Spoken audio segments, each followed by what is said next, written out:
is Nicky Patton, and today will be presenting my portfolio for the Student Personnel Administration in Higher Education program.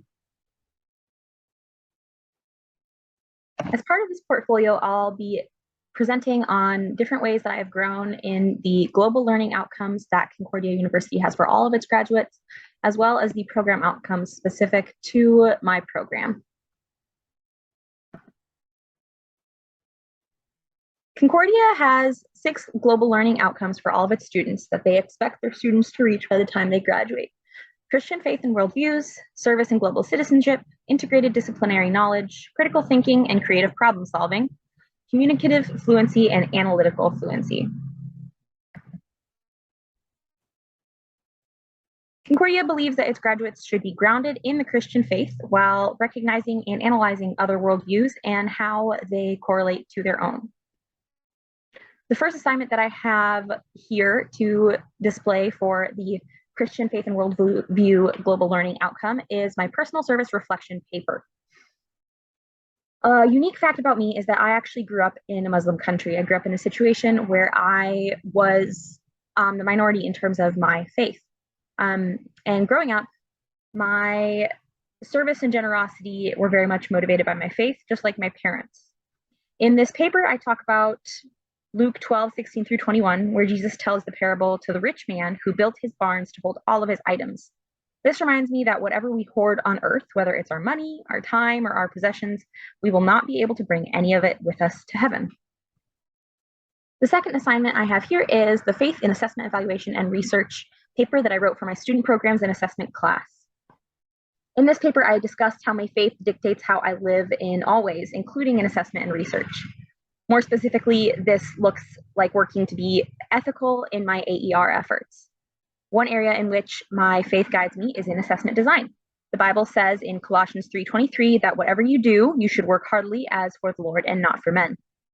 In their book, Student Affairs Assessment, Theory to Practice, Gavin W. Henning and Darby Roberts state that in the end, student affairs assessment should lead to program and service improvement as well as accountability to various stakeholders.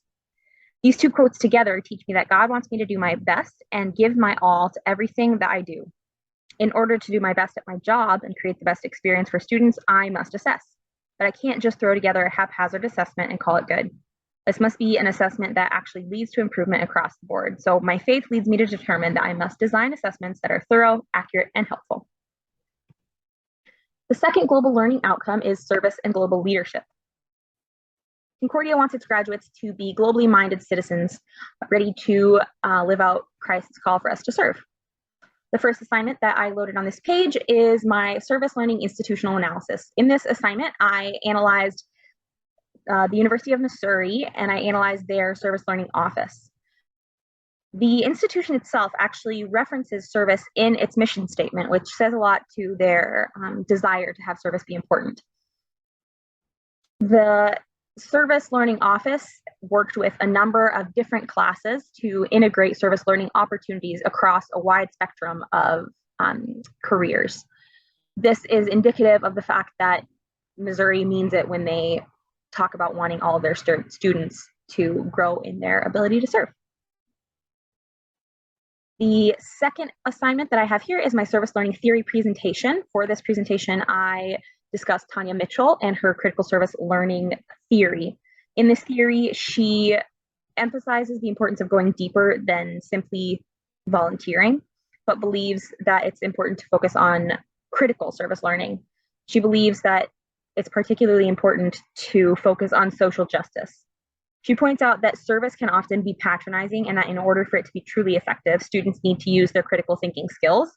And they also need to focus on building relationships and keeping in mind long-term change instead of just Band-Aids or something that looks good to the public. The third global learning outcome is integrated disciplinary knowledge. Concordia wants its students to be able to integrate knowledge from a number of different disciplines that they study while they're at Concordia. The first assignment that I have here integrates budgeting and finance with my knowledge on higher education. In this class, the current topics in budgeting for student affairs class, I learn about economics and budgeting. In this paper specifically, I go into the differences between types of colleges, private versus public, and the ways that these schools are funded. For example, all schools are funded by numerous things, whether that be private donors or the government. And it isn't cut and dry as to who receives public funding, as in, it's not exclusively for public schools. The other assignment that I have here as an example is a paper on my personal interaction with law and policy in higher education. This was for my law and policy class. In this class, I got to learn about the legal side of higher education, and I came to realize that I'm personally quite glad that I work at a private school. I've only worked at small religious institutions, and this means that certain laws don't necessarily apply to the work that I do. It also, however, means that sometimes I have to follow policies that I don't necessarily always agree with, and that might not be allowable at public institutions. Critical thinking and creative problem solving. Concordia thinks that all students should be able to think rationally and creatively as they solve the problems that they're faced with every day. The first assignment that I am bringing to you today is my current topics in student organization paper. In this paper, I discussed the problem of discrimination against certain organizations by them not being allowed on campus. The article that I read for this assignment discussed a number of conservative organizations that were not being allowed on campus. These organizations were actually being turned away by governing bodies that were led by students themselves. So in my paper, I was able to discuss the issues at hand and how the institutions might handle these issues. I also have a paper that I wrote on an analysis of the Fourth Amendment in higher education. In this assignment, I discussed the Fourth Amendment, which is the right to personal privacy, and its implications at different types of institutions, such as private versus public. I stated that all institutions should really have some sort of Fourth Amendment policy, especially in regards to residence life, so that students can be aware of their rights and use that information to make other decisions. And the third assignment that I have is a decision-making paper for my group dynamics class. In this paper, I discussed how I don't usually pay attention to some of the decisions that I make because they're fairly minute.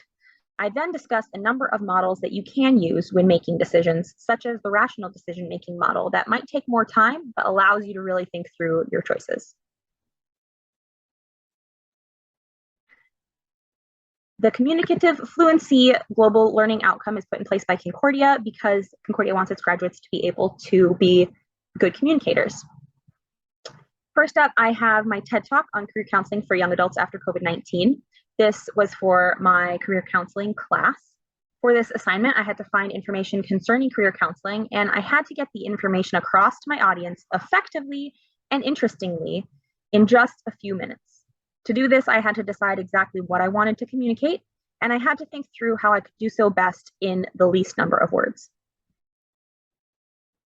Additionally, I have a paper written for my experiential learning class where I interviewed some colleagues.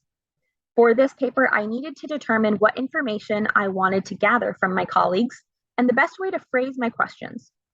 I needed to narrow down the number of questions I was asking and get them across in a way that was easy to answer.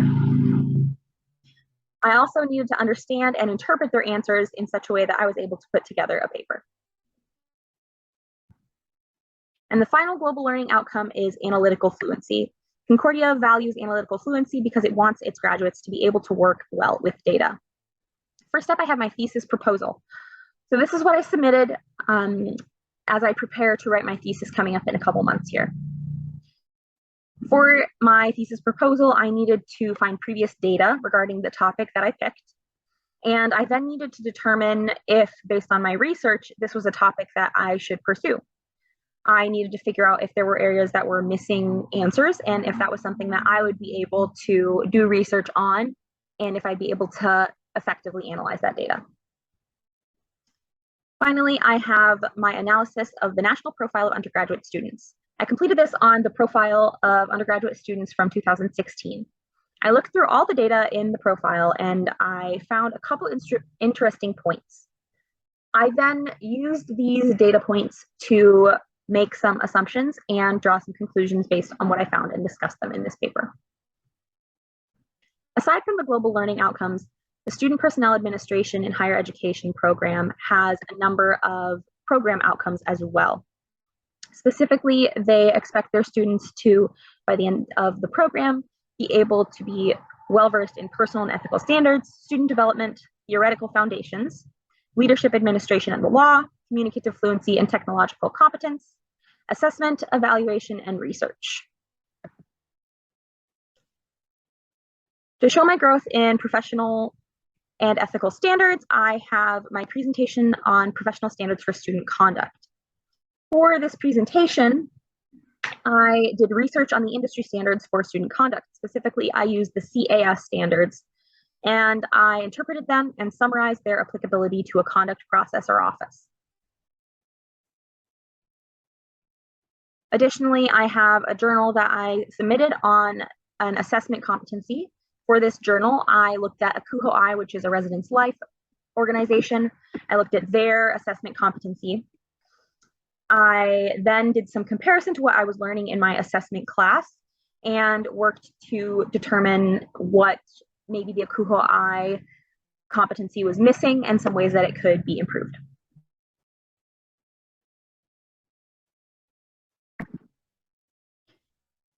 To show my knowledge of student development, I first have a paper that I wrote on theoretical framework of groups. I wrote this for my group dynamics class.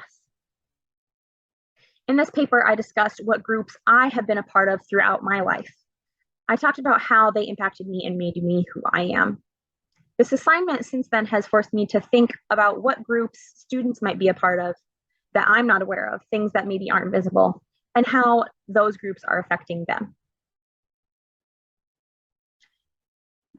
I also did a number of presentations on different subpopulations of students.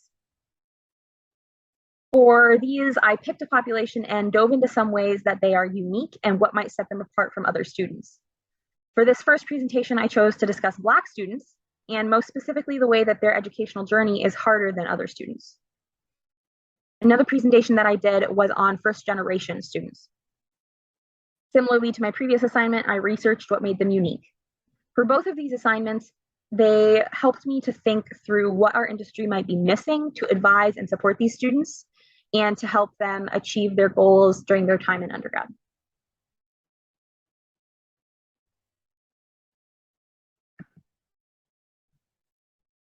I learned a lot about a number of different theories throughout my time in this program. First off, I have chosen to discuss my reflection on a career counseling theories PowerPoint.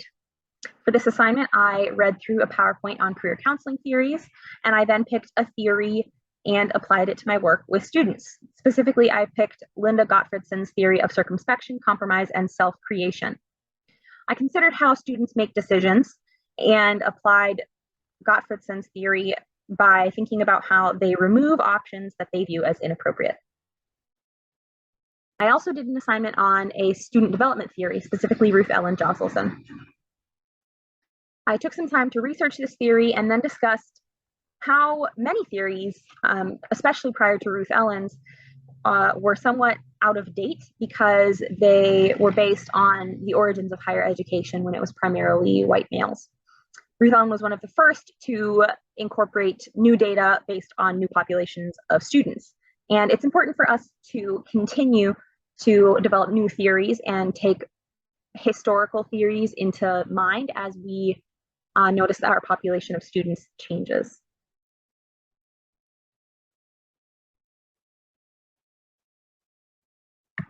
Another program outcome is leadership, administration, and the law. First up, I have my student leadership practices inventory. This was a multiple choice type questionnaire similar to Myers-Briggs that essentially ranked the person who took it on 5 practices of exemplary leaders.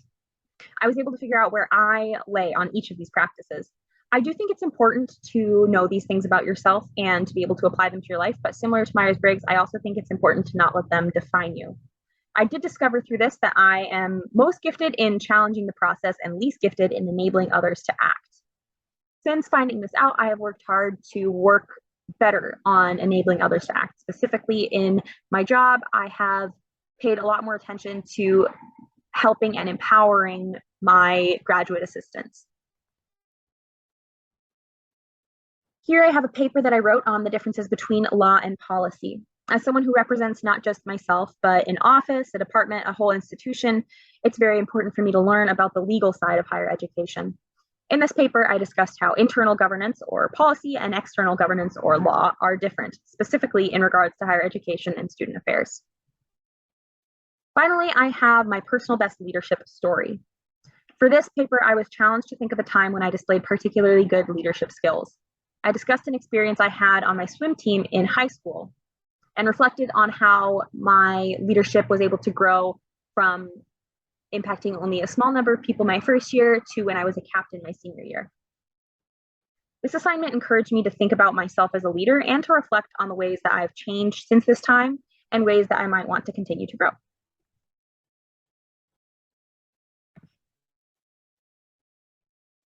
I also believe that I've grown in communicative fluency and technical competence since beginning this program. To show that, first off, I have a presentation on how technology affects today's college students. I acknowledge that the extent to which technology has grown is insane, even just during my lifetime. At this point, it is deeply integrated into our students' lives and into my work with students. I talk about the ways that it's integrated in this presentation, and then I go into depth in the ways that it has benefited students, as well as in the ways that it has negatively impacted students and how that can impact my work with them. Finally, here I have my presentation on an interview that I did with a student organization advisor. As someone who works with students and programming specifically, I knew it was important for me to know how to use technology to communicate and to grab attention. I demonstrated those abilities in this presentation that I created. For this, I interviewed the advisor of one of the organizations on campus and presented it in a way that was eye-catching and got the information across. I used computer programs that were modern, and I made sure to not put too much information on one slide and to use visual aids that interest my viewers and to get my point across. The final program outcome is assessment, evaluation, and research. For my student affairs assessment class, for each of the chapters that we read, we took notes on the chapter and then submitted them. In this first assignment, I specifically read chapters 4 and 5 of the Student Affairs Assessment book. In these chapters, I learned about how to design an assessment as well as the different types of assessment that you can do. Second, I have a presentation that I did on an assessment of a student program. For this presentation, I picked a program at the school that I was working at. This program had actually started after I started working at the institution. So in the presentation, I was able to talk a little bit about what led to the program being started and some of the ways that it had done a good job of implementing during its first year of life. I also talked about what it did, its purpose, and then walked through how it assesses its work on campus and makes sure that it is meeting its goals. Finally, I have my thesis literary synthesis. After picking my topic for my thesis, I researched what existing data there was regarding it. I had to then take that data and sort through lots of information to determine what was relevant. And finally, I had to find a gap and make sure that there was a space there that I could do some research and fill in.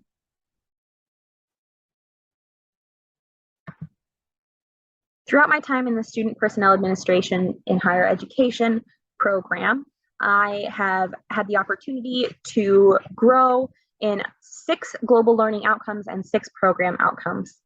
While my career in student affairs did begin before I started this program, I do continue to look forward to being able to grow in these areas and apply what I have learned to my job.